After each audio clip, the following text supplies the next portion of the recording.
నా ప్రియమైన దేశవాసులారా, నమస్కారం. ఈరోజు మన్ కీ బాత్ ప్రారంభంలో మీతో ఒక శుభవార్త పంచుకోవాలనుకుంటున్నాను.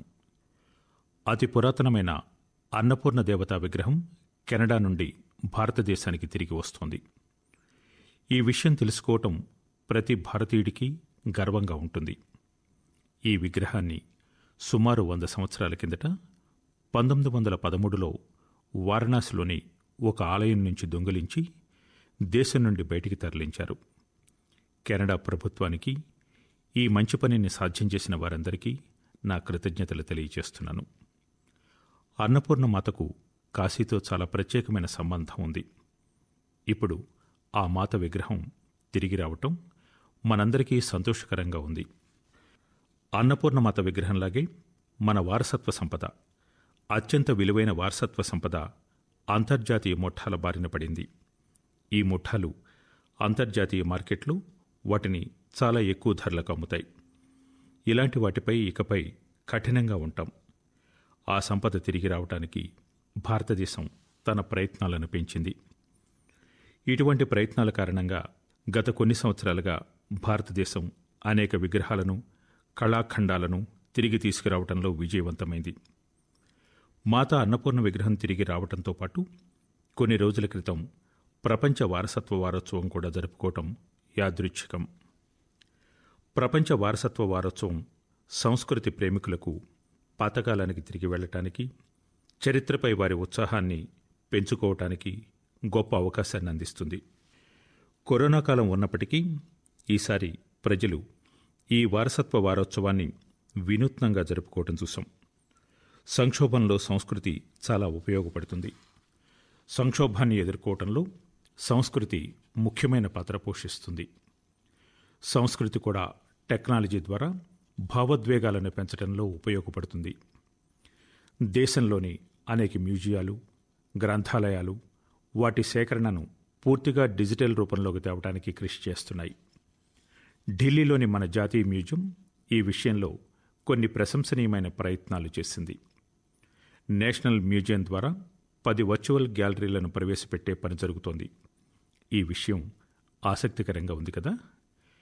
ఇప్పుడు మీరు మీ ఇంటి నుండి ఢిల్లీలోని నేషనల్ మ్యూజియం గ్యాలరీలలో పర్యటించవచ్చు.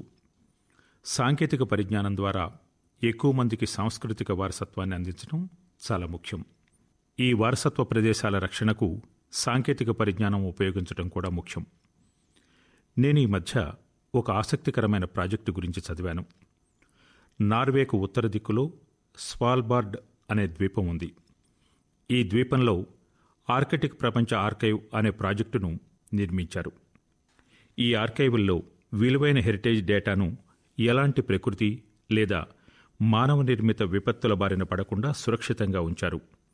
ఈ ప్రాజెక్టులో అజంతా గుహల వారసత్వాన్ని కూడా డిజిటలైజ్ చేసి అలంకరిస్తున్నట్లు ఇటీవల తెలిసింది.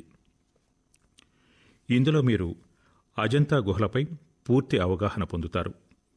ఇందులో పునరుద్ధరించబడిన డిజిటలైజ్డ్ పెయింటింగ్తో పాటు సంబంధిత పత్రాలు, సూక్తులు ఉంటాయి. మిత్రులారా, అంటువ్యాధి ఒకవైపు మన పనితీరును మార్చింది, మరోవైపు ప్రకృతిని కొత్త మార్గంలో అనుభవించే అవకాశాన్ని కూడా ఇచ్చింది. ప్రకృతిని చూడటంలో మన దృక్పథం కూడా మారిపోయింది. ఇప్పుడు మనం చలికాలంలోకి ప్రవేశిస్తున్నాం. ప్రకృతిలోని వివిధ రంగులను మనం చూస్తాం. గత కొన్ని రోజులుగా ఇంటర్నెట్ అంతా చెర్రీ బ్లాసమ్స్ వైరల్ చిత్రాలతో నిండిపోయింది. నేను చెర్రీ బ్లాసమ్స్ గురించి మాట్లాడుతున్నప్పుడు జపాన్లోని ఈ ప్రత్యేకత గురించి మాట్లాడుతున్నానని మీరు తప్పకుండా ఆలోచిస్తూ ఉండాలి. కానీ అది నిజం కాదు. అవి జపాన్ ఫోటోలు కాదు. మేఘాలయలోని షిల్లాంగ్లో ఉన్న చిత్రాలవి. మేఘాలయ అందాలను ఈ చెర్రీ బ్లాసమ్స్ మరింతగా పెంచాయి. మిత్రులారా, ఈ నెల నవంబర్ 12వ తేదీ నాడు డాక్టర్ సలీం అలీ గారి 125వ జయంతి వేడుకలు ప్రారంభమయ్యాయి. పక్షుల ప్రపంచంలో డాక్టర్ సలీం పక్షుల వీక్షణతో పాటు అనేక చెప్పుకోదగ్గ పనులు చేశారు. ప్రపంచంలోని వివిధ ప్రాంతాల పక్షి వీక్షకులు కూడా భారతదేశం వైపు ఆకర్షితులయ్యారు. నేను ఎప్పుడూ పక్షిని చూసే వీక్షకుల అభిమానిని. చాలా ఓపికతో గంటల తరబడి వారు పక్షులను చూస్తారు. ఉదయం నుండి సాయంత్రం వరకు ప్రకృతి ప్రత్యేకమైన దృశ్యాలను ఆస్వాదిస్తారు. వారి జ్ఞానాన్ని ప్రజలకు అందజేస్తారు. భారతదేశంలో కూడా బర్డ్ వాచింగ్ సొసైటీలు చురుకుగా పనిచేస్తున్నాయి. మీరు కూడా తప్పకుండా బర్డ్ వాచింగ్తో అనుసంధానం కావాలి. నా ఉరుకుల పరుగుల జీవితంలో కూడా గతంలో పక్షులతో గడిపే అవకాశం కెవాడియాలో వచ్చింది. ఇది చాలా గుర్తుండిపోయే అవకాశం. పక్షులతో గడిపే సమయం మిమ్మల్ని ప్రకృతితో అనుసంధానిస్తుంది, పర్యావరణానికి కూడా ప్రేరణ ఇస్తుంది. నా ప్రియమైన దేశవాసులారా, భారతదేశ సంస్కృతి శాస్త్రాలు ఎప్పుడూ ప్రపంచం మొత్తాన్ని ఆకర్షించే కేంద్రాలుగా ఉన్నాయి. వీటి అన్వేషణలో చాలామంది భారతదేశానికి వచ్చారు, శాశ్వతంగా ఇక్కడే ఉండిపోయారు. చాలామంది తమ దేశానికి తిరిగి వెళ్లి ఈ సంస్కృతిని వ్యాప్తి చేశారు. విశ్వనాథ్ అని కూడా పిలిచే జానస్ మాసెట్టి గారి గురించి నాకు తెలిసింది. జానస్ బ్రెజిల్ ప్రజలకు వేదాంతాన్ని, భగవద్గీతను బోధిస్తారు. రియో డి జెనిరో నుండి గంటల తరబడి ప్రయాణ దూరంలో ఉండే పెట్రోపోలిస్ పర్వతాలలో విశ్వవిద్య అనే సంస్థను ఆయన నిర్వహిస్తున్నారు. మెకానికల్ ఇంజనీరింగ్ చదివి తన కంపెనీలో స్టాక్ మార్కెట్లో పనిచేశారు. తరువాత భారతీయ సంస్కృతి, ప్రత్యేకించి వేదాంతం వైపు ఆకర్షితులయ్యారు. స్టాక్ నుండి ఆధ్యాత్మికత వరకు అది నిజానికి సుదీర్ఘ ప్రయాణం. జానస్ భారతదేశంలో వేదాంత తత్వాన్ని అభ్యసించారు. 4 సంవత్సరాలు కోయంబత్తూరులోని ఆర్ష విద్యా గురుకులంలో నివసించారు. జానస్కు మరో ప్రత్యేకత ఉంది. ఆయన తన సందేశాన్ని ఫార్వర్డ్ చేయడానికి సాంకేతికతను ఉపయోగిస్తున్నారు. ఆయన క్రమం తప్పకుండా ఆన్లైన్ కార్యక్రమాలు నిర్వహిస్తారు. ప్రతిరోజు ఆడియో ఫైళ్లను డౌన్లోడ్ చేసేందుకు వీలుగా పాడ్కాస్ట్ చేస్తారు. గత 7 సంవత్సరాల్లో జానస్ ఉచిత ఓపెన్ కోర్సుల ద్వారా 1.5 లక్షకు పైగా విద్యార్థులకు వేదాంతాన్ని బోధించారు. జాన్స్ కేవలం ఇంత పెద్ద పని చేయటమే కాదు, చాలామందికి అర్థమయ్యే భాషలో ఈ కోర్సులను నిర్వహించడం మరో విశేషం. కరోనా, క్వారంటైన్ల ఈ కాలంలో వేదాంతం ఎలా సహాయపడుతుందనే దానిపై ప్రజలకు చాలా ఆసక్తి ఉంది. జాన్స్ చేసిన కృషికి, ఆయన భవిష్యత్ ప్రయత్నాలకు మన్ కీ బాత్ ద్వారా శుభాకాంక్షలు తెలియజేస్తున్నాను. మిత్రులారా, అదేవిధంగా మీరు ఒక వార్తను గమనించి ఉండాలి. న్యూజిలాండ్లో కొత్తగా ఎన్నికైన ఎంపీ డాక్టర్ గౌరవ్ శర్మ ప్రపంచంలోని ప్రాచీన భాషల్లో ఒకటైన సంస్కృతంలో ప్రమాణ స్వీకారం చేశారు. భారతీయులుగా భారతీయ సంస్కృతి వ్యాప్తి మనందరికీ గర్వం కలిగిస్తుంది. మన్ కీ బాత్ ద్వారా గౌరవ్ శర్మ గారికి అభినందనలు తెలియజేస్తున్నాను. న్యూజిలాండ్ ప్రజల సేవలో ఆయన కొత్త విజయాలు సాధించాలని మనమందరం కోరుకుంటున్నాం. నా ప్రియమైన దేశవాసులారా, రేపు నవంబర్ 30వ తేదీ నాడు శ్రీ గురునానక్ దేవ్జీ 551 జయంతి సందర్భంగా ప్రకాశ్ పర్వ్ జరుపుకుంటున్నాం. గురునానక్ దేవ్జీ ప్రభావం ప్రపంచం మొత్తం స్పష్టంగా కనిపిస్తుంది. వాంకోవర్ నుండి వెల్లింగ్టన్ వరకు, సింగపూర్ నుంచి దక్షిణాఫ్రికా వరకు గురునానక్ సందేశాలు ప్రతిచోట వినబడతాయి. సేవక్కో సేవా బన్ ఆయి అని గురుగ్రంథ్ సాహిబ్ పేర్కొంటోంది. అంటే సేవకుడి పని సేవ చేయటమేనని అర్థం. గత కొన్ని సంవత్సరాల్లో చాలా ముఖ్యమైన సంఘటనలు జరిగాయి. సేవకుడిగా చాలా సేవ చేసే అవకాశం లభించింది. గురుసాహెబ్ మా నుండి సేవ పొందారు. గురునానక్ దేవ్జీ 550వ జయంతి ఉత్సవం, శ్రీ గురు గోవింద్ సింగ్ జీ 350వ జయంతి ఉత్సవంతో పాటు వచ్చే ఏడాది శ్రీ గురుతేజ్ బహదూర్ జీ 400వ జయంతి ఉత్సవం కూడా ఉంది. గురుసాహిబ్జీకి నాపై ప్రత్యేక దయ ఉందని నేను భావిస్తున్నాను. ఆయన తన పనుల్లో నన్ను ఎప్పుడూ చాలా దగ్గరగా అనుసంధానించారు. మిత్రులారా, కచ్లో లఖ్పత్ గురుద్వారా సాహిబ్ అనే పేరుతో గురుద్వారా ఉందని మీకు తెలుసా? శ్రీ గురునానక్ తన విచార సమయంలో లఖ్పత్ గురుద్వారా సాహిబ్లో బస చేశారు. ఈ గురుద్వారా 2001లో సంభవించిన భూకంపం వల్ల కూడా దెబ్బతింది. గురుసాహిబ్ కృప వల్ల దాని పునరుద్ధరణను నేను పూర్తి చేయగలిగాను. గురుద్వారా మరమ్మతులు చేయటమే కాదు, దాని గౌరవాన్ని, గొప్పతనాన్ని కూడా పునరుద్ధరించాం. మనందరికీ గురుసాహిబ్ నుండి ఆశీర్వాదాలు వచ్చాయి. లఖ్పత్ గురుద్వారా పరిరక్షణ ప్రయత్నాలకు 2004లో యునెస్కో ఏసియా పసిఫిక్ వారసత్వ పురస్కారాలలో ప్రత్యేక అవార్డు లభించింది. మరమ్మతు సమయంలో శిల్పాలతో సంబంధం ఉన్న ప్రత్యేకతలు దెబ్బతినకుండా జాగ్రత్తగా చూసుకున్నట్లు అవార్డు అందజేసే జ్యూరీ పేర్కొన్నారు. గురుద్వారా పునర్నిర్మాణ పనులలో సిక్కు సమాజం చురుకుగా పాల్గొనటమే కాకుండా వారి మార్గదర్శకత్వంలోనే పునర్నిర్మాణం జరిగినట్టు కూడా జ్యూరీ గుర్తించారు. నేను ముఖ్యమంత్రిగా లేనప్పుడు కూడా లఖ్పత్ గురుద్వారాను సందర్శించే భాగ్యం నాకు లభించింది. నేను అపరిమిత శక్తిని పొందేవాడిని. ఈ గురుద్వారా సందర్శన వల్ల ధన్యులమైనట్లు అందరూ భావిస్తారు. గురుసాహిబ్ నా నుండి నిరంతర సేవలను తీసుకున్నందుకు చాలా ధన్యుడినయ్యాను. గత ఏడాది నవంబర్లో కర్తార్పూర్ సాహిబ్ కారిడార్ ప్రారంభించడం చాలా చారిత్రాత్మకమైనది. ఈ విషయం జీవితాంతం నా హృదయంలో ఉండిపోతుంది.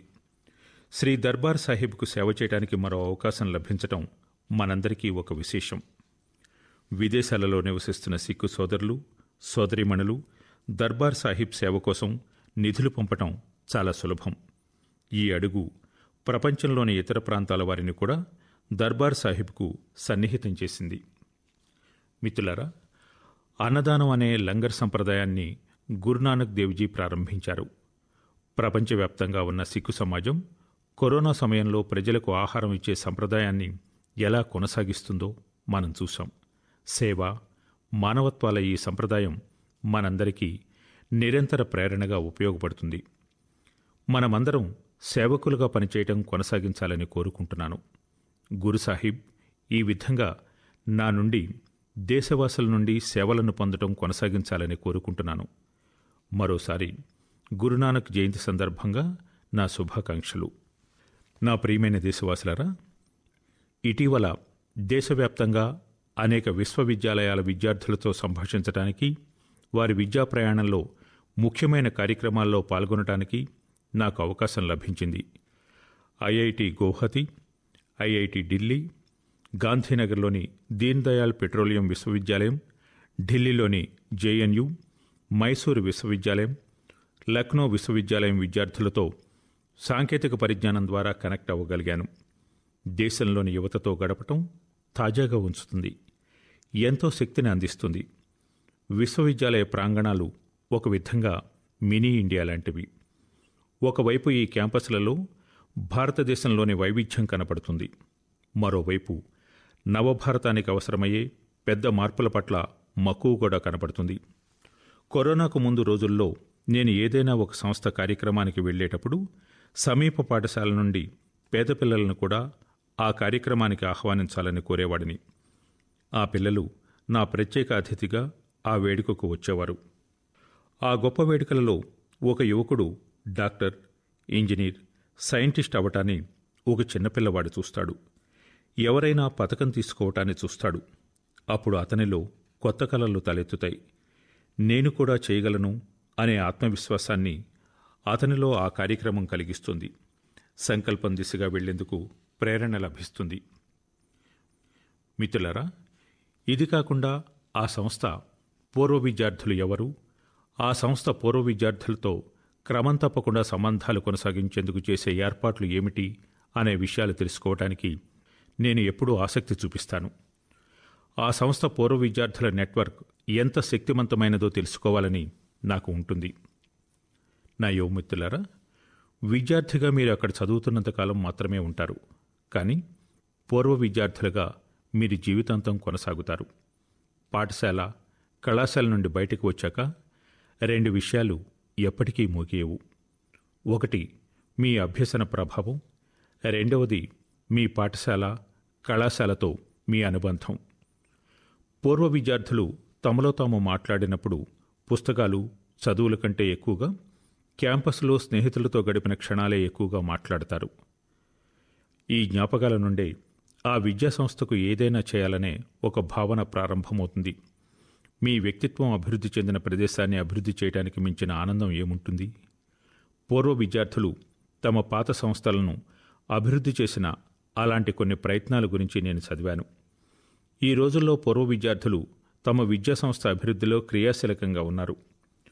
ఐఐటిఎన్లు తమ సంస్థలను కాన్ఫరెన్స్ సెంటర్లు, మేనేజ్మెంట్ సెంటర్లు, ఇంక్యుబేషన్ సెంటర్లు వంటి అనేక విభిన్న రూపాలుగా అభివృద్ధి చేశారు.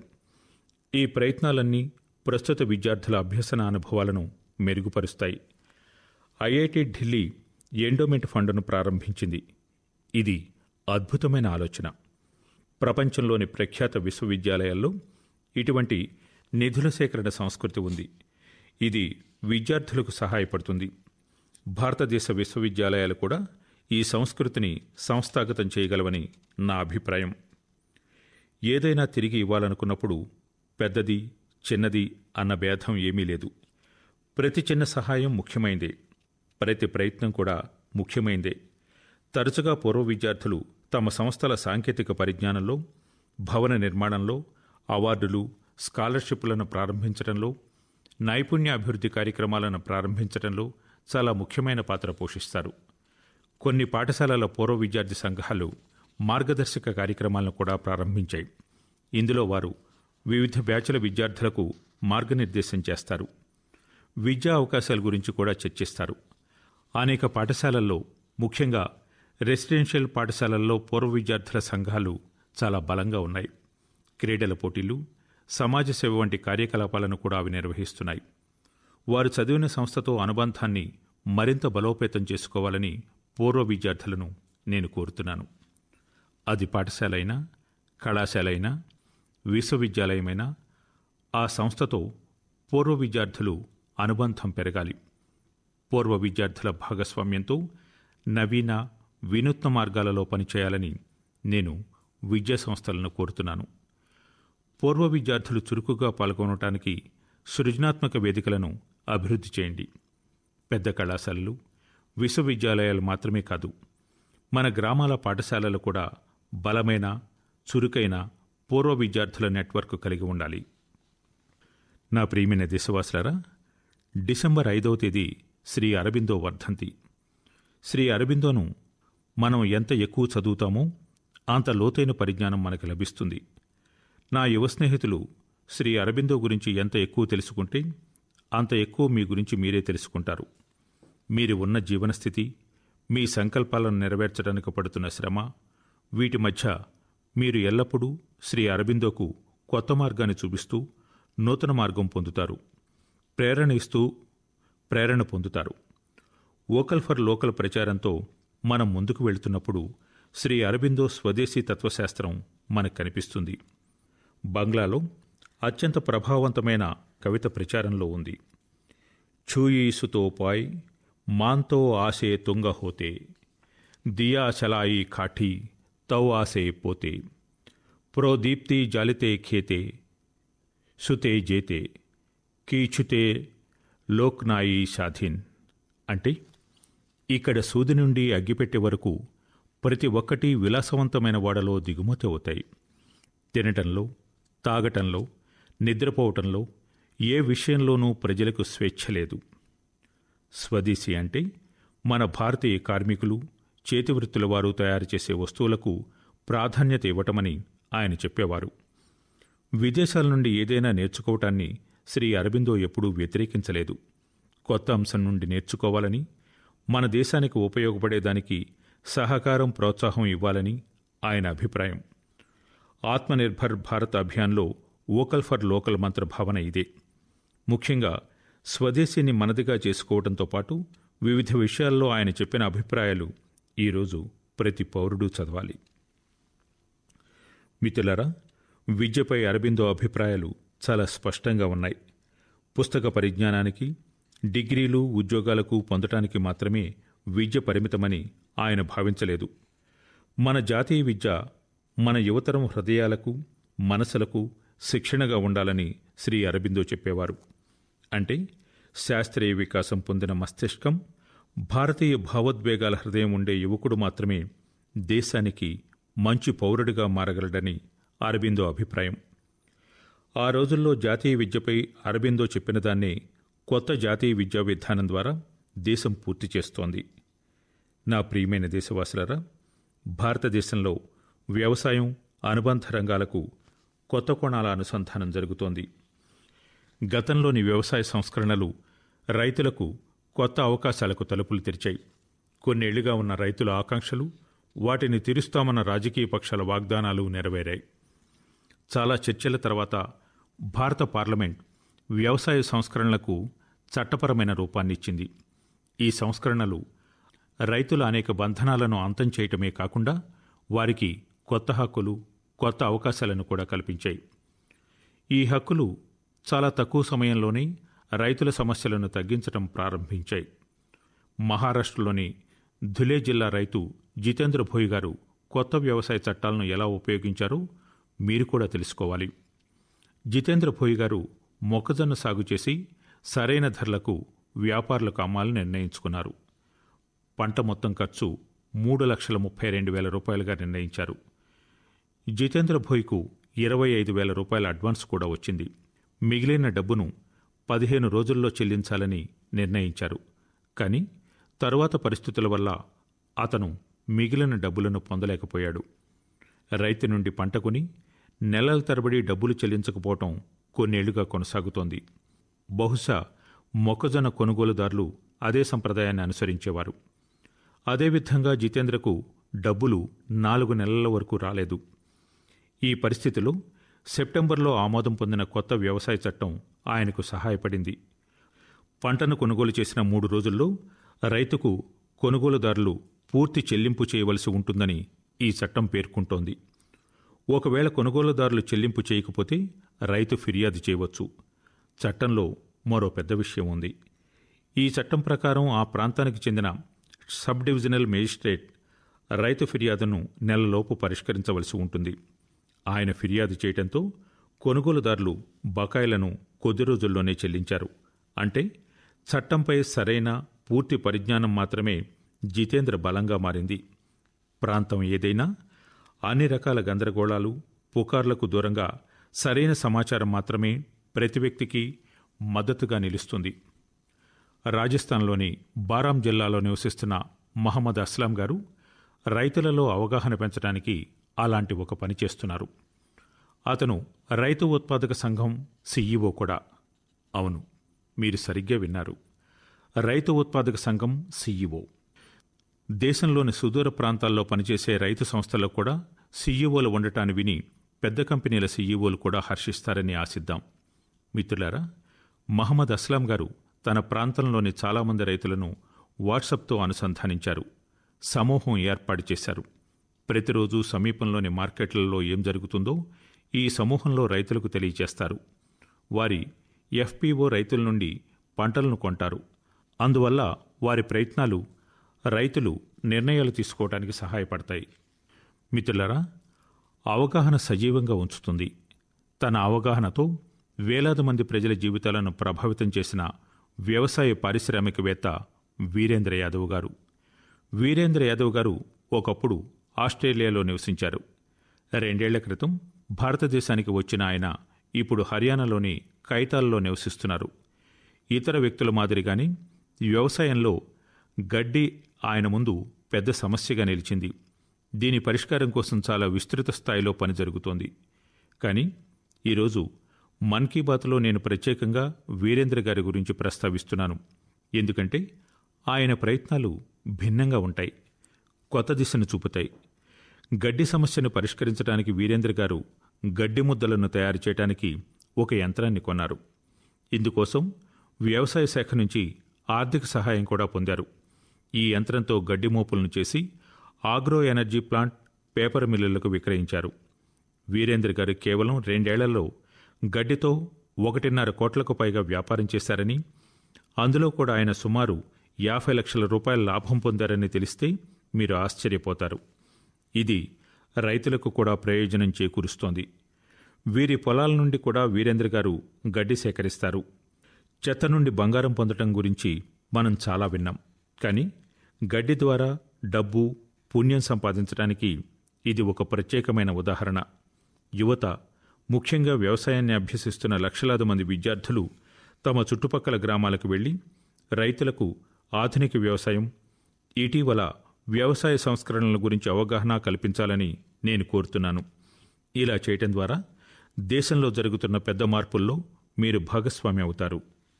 నా ప్రియమైన దేశవాసులరా, మన్ కీ బాత్లో మనం చాలా భిన్నమైన, విభిన్నమైన అంశాలపై మాట్లాడుకుంటాం. కానీ ఒక విషయానికి కూడా ఏడాది గడుస్తోంది. దీన్ని మనం ఆనందంతో గుర్తుంచుకోవటానికి ఎప్పుడూ ఇష్టపడం. కరోనా మొదటి కేసు గురించి ప్రపంచానికి తెలిసి దాదాపు 1 సంవత్సరం అయింది. అప్పటి నుండి ప్రపంచం మొత్తం చాలా ఉత్థాన పతనాలను చూసింది. లాక్డౌన్ కాలం నుండి బయటపడిన తర్వాత ఇప్పుడు వ్యాక్సిన్పై చర్చ ప్రారంభమైంది. కానీ కరోనాకు సంబంధించిన ఎలాంటి నిర్లక్ష్యమైనా ఇప్పటికీ చాలా ప్రమాదకరమైంది. కరోనాపై మన పోరాటాన్ని దృఢంగా కొనసాగించాలి. మిత్రులారా, కొద్ది రోజుల తర్వాత డిసెంబర్ 6న బాబాసాహెబ్ అంబేద్కర్ వర్ధంతి.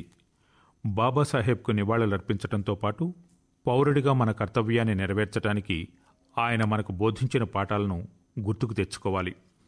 దేశంలోని అధిక ప్రాంతాల్లో శీతాకాలం కూడా ఊపందుకుంది. చాలా చోట్ల మంచు కురుస్తోంది. ఈ సీజన్లో మనం కుటుంబంలోని పిల్లలు, వృద్ధులు, జబ్బుపడిన వ్యక్తుల పట్ల ప్రత్యేక శ్రద్ధ వహించాలి. మనం కూడా జాగ్రత్త తీసుకోవాలి. ప్రజలు తమ చుట్టూ ఉన్న పేదవారి గురించి కూడా ఆలోచించడం చూసినప్పుడు నాకు సంతోషంగా ఉంటుంది. కొందరు వెచ్చని బట్టలు ఇవ్వటం ద్వారా వారికి సహాయం చేస్తున్నారు. జంతువులకు కూడా శీతాకాలం చాలా కష్టం. వాటికి సహాయం చేయటానికి కూడా చాలామంది ముందుకు వస్తారు. మన యువతరం ఇలాంటి కార్యకలాపాల్లో చురుకుగా పాల్గొంటుంది. మిత్రులారా, మన్ కీ బాత్ తర్వాత సంచికలో మనం కలిసినప్పుడు ఈ సంవత్సరం 2020 చివరిలో ఉంటుంది. కొత్త అంచనాలతో, కొత్త నమ్మకాలతో మనం ముందుకు వెళదాం. ఏమైనా సూచనలు, ఆలోచనలు ఉంటే వాటిని నాతో పంచుకుంటూ ఉండండి. మీ అందరికీ అనేక శుభాకాంక్షలు. మీరందరూ ఆరోగ్యంగా ఉండండి. దేశం కోసం క్రియాశీలకంగా, చురుకుగా ఉండండి. మీకు చాలా కృతజ్ఞతలు. నమస్కారం.